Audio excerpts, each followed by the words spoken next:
বিসমিল্লাহির রহমানির রহিম। জনগণের দীর্ঘ প্রতীক্ষিত জাতীয় সংসদ নির্বাচন আগামী 12 ফেব্রুয়ারি অনুষ্ঠিত হতে যাচ্ছে। গত 3টি জাতীয় সংসদ নির্বাচন তথা 2014 সালের বিনা ভোটের নির্বাচন, 2018 সালের নিশিরাতের নির্বাচন এবং 2024 সালের আমিডামি নির্বাচনে জনগণ কার্যত তাদের ভোটাধিকার প্রয়োগ করার কোনো সুযোগ পায়নি। এটা জাতীয় সংসদ নির্বাচন আয়োজনের ক্ষেত্রে সবচেয়ে বড় ব্যর্থতার পরিচয় দিয়েছে তৎকালীন নির্বাচন কমিশনগুলো। একটা জাতীয় সংসদ নির্বাচন আয়োজনের প্রধান লক্ষ্যই হচ্ছে গণতন্ত্র, ভোটাধিকার পুনঃপ্রতিষ্ঠা এবং জনগণের শাসন নিশ্চিত করা। এবার জাতীয় সংসদ নির্বাচনের পাশাপাশি গণভোটের আয়োজনও করা হয়েছে। গণভোটে একটা প্রশ্নের ভিতরে 4টা প্রশ্ন জুড়ে দেওয়া হয়েছে, অর্থাৎ 4টা প্রশ্নের সমন্বয়ে একটি প্রশ্ন করা হয়েছে, যেখানে আপনাকে বলা হচ্ছে হ্যাঁ অথবা না ভোট দিতে হবে।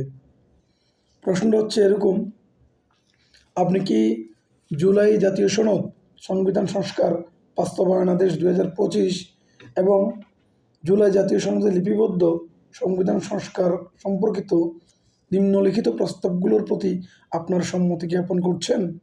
এটাই হচ্ছে মূল প্রশ্ন। এখানে 4টা প্রশ্নের আলোকে মূল প্রশ্নটা করা হয়েছে। যে 4টা প্রশ্নের আলোকে প্রশ্নটা করা হয়েছে সেই 4টা প্রশ্ন একটু দেখি।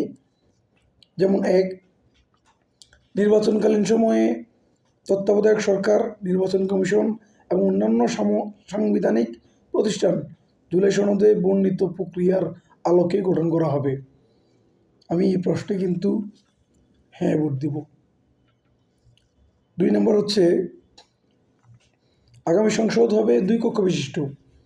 জাতীয় সংসদ নির্বাচনে দলগুলোর প্রাপ্ত ভোটের অনুপাতে 100 সদস্য বিশিষ্ট একটি উচ্চকক্ষ গঠিত হবে এবং সংবিধান সংশোধন করতে হলে উচ্চকক্ষের সংখ্যাগরিষ্ঠ সদস্যের অনুমোদন দরকার হবে।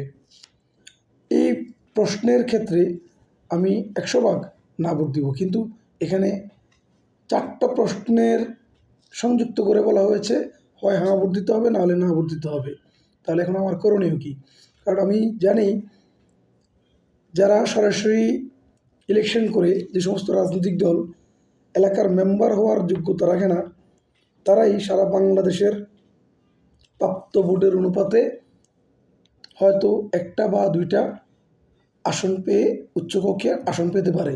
সারা বাংলাদেশের ভোটের হিসাব যদি যোগ করা হয়, তাহলে যে সমস্ত রাজনৈতিক দল সরাসরি নির্বাচনের মাধ্যমে 1টা আসন পাওয়ার ক্যাপাসিটিও নেই, তারা কেন উচ্চকক্ষে 1টা 2টা আসন ভাগ করে নেবে? এবং সেক্ষেত্রে তারা তাদের ইলেক্টেড না, সিলেক্টেড লোকদেরকে সেখানে তারা পাঠাবে। সো আমি এই 2 নম্বর প্রশ্নের জন্যই পুরো গণভোটেই না ভোট দিব। তারপরও 3 নম্বর এবং 4 নম্বর প্রশ্নগুলো একটু দেখি। 3 নম্বর প্রশ্ন হচ্ছে, সংসদের নারীর প্রতিনিধি বৃদ্ধি, বিরোধী দল থেকে ডেপুটি স্পিকার ও সংসদীয় কমিটির সভাপতি নির্বাচন, প্রধানমন্ত্রীর মেয়াদ সীমিতকরণ, রাষ্ট্রপতির ক্ষমতা বৃদ্ধি, মৌলিক অধিকার সম্প্রসারণ, বিচার বিভাগের স্বাধীনতা ও স্থানীয় সরকার সহ বিভিন্ন বিষয়ে যে 30টি প্রস্তাবে জুলাই জাতীয় সনদে রাজনৈতিক দলগুলোর ঐকমত্য হয়েছে, সেগুলো বাস্তবায়নে আগামী নির্বাচনে বিজয়ী দলগুলো বাধ্য থাকবে। এই প্রশ্নটা ঠিক আছে, এখানে হ্যাঁ ভোট দেওয়া যায়। 4 নম্বর হচ্ছে, জুলাই সনদে বর্ণিত অন্যান্য সংস্কার রাজনৈতিক দলগুলোর প্রতিশ্রুতি অনুসারে বাস্তবায়ন করা হবে। 4 নম্বর প্রশ্নেও হ্যাঁ, কিন্তু 1, 3, 4 নম্বর প্রশ্নে আপনি হ্যাঁ ভোট দিতে চান, কিন্তু যদি 2 নম্বর প্রশ্নে না ভোট দিতে চান, তার কোনো স্কোপ এই সরকার রাখে নাই। তাহলে কি করা যায়? 4টা প্রশ্নের উত্তর একটা, সেটা হচ্ছে না ভোট। জাতীয় ঐকমত্য কমিশন যেভাবে জুলাই সনদ প্রণয়ন করেছে এবং সংবিধানের মৌলিক সংস্কার সংক্রান্ত বিষয়গুলোকে 4টি প্রশ্নের একটি প্যাকেজে এনে হ্যাঁ অথবা না ভোটের মাধ্যমে গণভোট দেওয়ার সিদ্ধান্ত নিয়েছে, তা রীতিমতো গণতান্ত্রিক রীতিনীতির পরিপন্থী, পুরোপুরি পরিপন্থী।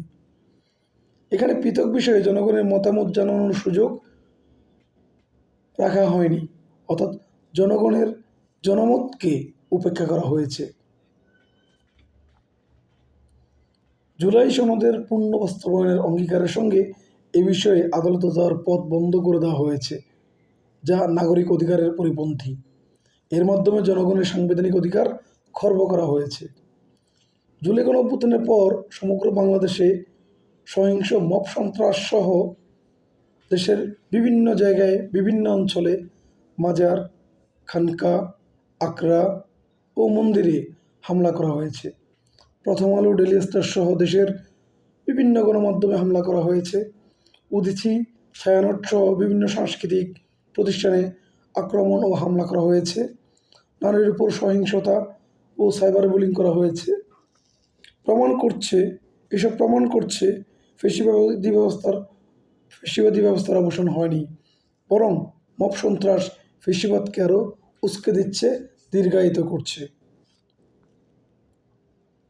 আর এসব করছে একটা বিশেষ শ্রেণীর লোকজন, যারা গত 17 বছর আওয়ামী লীগের রাজনীতি করে বিএনপির আন্দোলন স্থিমিত করার জন্য নৃশংসভাবে হামলা করেছে বিএনপির উপর। তারাই এখন বেহেশতের টিকিট বিক্রি করে ভোট চাচ্ছে। তাই এবারের জাতীয় সংসদ নির্বাচনে মুনাফিকদের না বলুন, ধানের শীষের পক্ষে থাকুন। সবার আগে বাংলাদেশ, বাংলাদেশ জিন্দাবাদ।